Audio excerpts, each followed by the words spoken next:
The Greek debt crisis was one of the most significant financial disasters in modern European history, and it ultimately forced the European Union to intervene in ways that fundamentally reshaped Greece's economy and the future of the Eurozone. By 2009, Greece's national debt had ballooned to an unsustainable €360 billion, creating a serious risk of default. At that point, Greece was on the brink of financial collapse. But how did this crisis unfold, and what role did Europe play in averting a catastrophic outcome? The origins of the Greek debt crisis can be traced to decades of fiscal mismanagement. Greece had been borrowing extensively to fund government spending, including public sector wages, pensions, and infrastructure projects. Although the country's economy seemed stable, it was built on unsustainable financial practices. Greece's fiscal deficits had been rising steadily since the 1980s, and by 2008,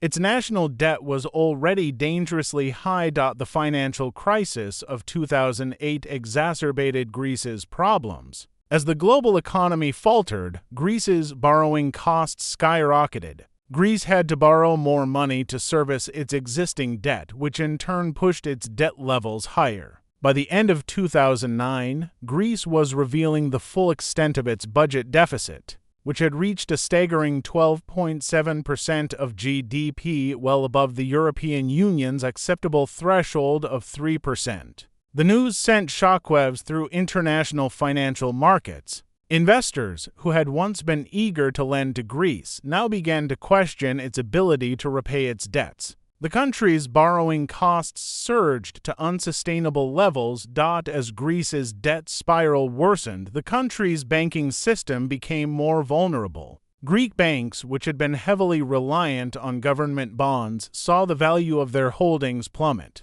The country's credit rating was downgraded to junk status, which further isolated Greece from global financial markets. Investors feared that Greece might default on its debt, leading to a collapse of the country's financial system and possibly triggering a broader European financial crisis. In response to the escalating crisis, the European Union, along with the International Monetary Fund (IMF), stepped in to prevent a default. In May 2010, a bailout package worth €110 billion was agreed upon to stabilize Greece's economy and prevent an uncontrolled default. This first bailout package was conditional on Greece implementing severe austerity measures and structural reforms. The measures included cutting public sector wages and pensions, increasing taxes, and reducing government spending. In addition, Greece was required to implement labor market reforms and privatize state assets. These austerity measures were deeply unpopular, sparking mass protests across Greece. Citizens, already struggling with high unemployment and economic uncertainty, were furious at the government for imposing such harsh measures. Strikes and demonstrations became a regular occurrence in Athens and other cities as the Greek people voiced their frustration.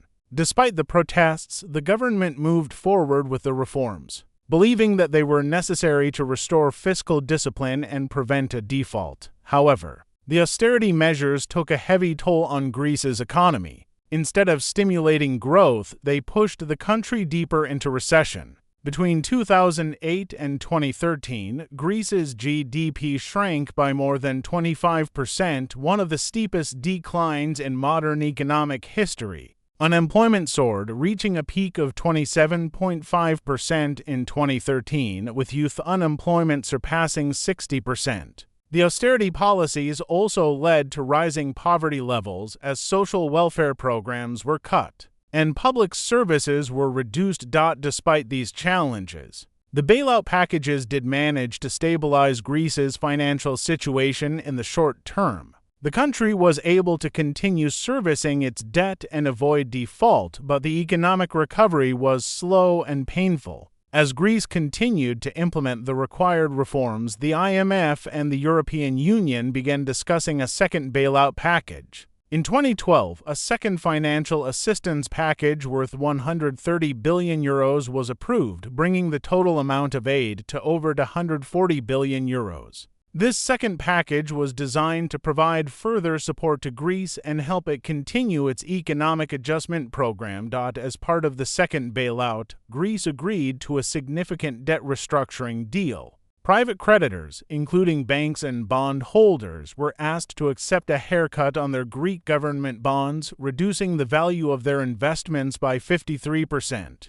This debt restructuring helped reduce Greece's total debt burden, making it more manageable in the long term. However, the debt restructuring also had negative consequences, as it led to a loss of confidence in Greece's financial system, and the country's credit rating remained low. By 2015, Greece's debt had reached an astronomical level, and the country's economic situation remained dire. Greece's debt-to-GDP ratio had exceeded 170%, making it the most indebted country in the European Union. The economy remained in a deep recession, and unemployment continued to rise. Social unrest grew as citizens faced the reality of years of austerity measures with little economic improvement. Greece was stuck in a vicious cycle of debt, austerity, and recession. In early 2015, Greece's political landscape shifted dramatically. The left-wing Syriza party, led by Alexis Tsipras, won the general election on a platform that rejected further austerity measures and promised to renegotiate Greece's bailout terms.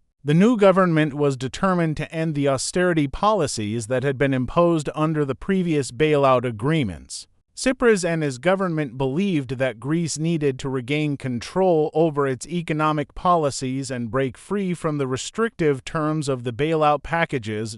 In response to the government's stance, the European Union and the IMF insisted that Greece continue implementing the agreed-upon reforms. The standoff between the Greek government and its international creditors escalated, culminating in a dramatic referendum in July 2015. The Greek government asked the public to vote on whether the country should accept the proposed bailout terms, which included further austerity measures. In a stunning result, a majority of Greeks voted against the bailout terms, rejecting further austerity and fiscal consolidation. Despite the referendum result, Greece was forced to accept a third bailout package in August 2015, worth €86 billion. This third bailout came with even stricter conditions than the previous ones, including further pension cuts, tax increases, and labor market reforms. The deal was controversial, and it highlighted the deep divisions between Greece and its creditors. While the bailout package provided Greece with much-needed financial assistance, it also deepened the sense of frustration among the Greek people, who felt that they were being asked to bear the brunt of Europe's financial mismanagement. The third bailout was the final stage in Greece's long and painful journey through the debt crisis. Over the next few years, Greece continued to implement the required reforms, but the economic recovery remained slow. By 2017, the country's economy began to show signs of improvement, with modest growth and a reduction in unemployment. However, the country's debt remained a significant burden, and the social consequences of the crisis continued to be felt across the country. Today, Greece's national debt stands at around €350 billion, a slight reduction from its peak of €360 billion during the height of the crisis. While Greece has made progress in reducing its budget deficit and stabilizing its economy, the country's debt-to-GDP ratio remains one of the highest in the EU. The lessons learned from the Greek debt crisis continue to shape European economic policy, as other countries in the Eurozone face similar fiscal challenges. In conclusion, the Greek debt crisis was a defining moment in the history of the European Union. The country's struggle to avoid default and secure bailout packages from the EU and IMF highlighted the complexities of managing debt in a globalized economy. While Greece has made progress in recovering from the crisis, the long-term effects of the debt burden will continue to affect the country's economy for years to come. The crisis also raised important questions about the future of the Eurozone and the role of the EU in managing fiscal crises within its member states.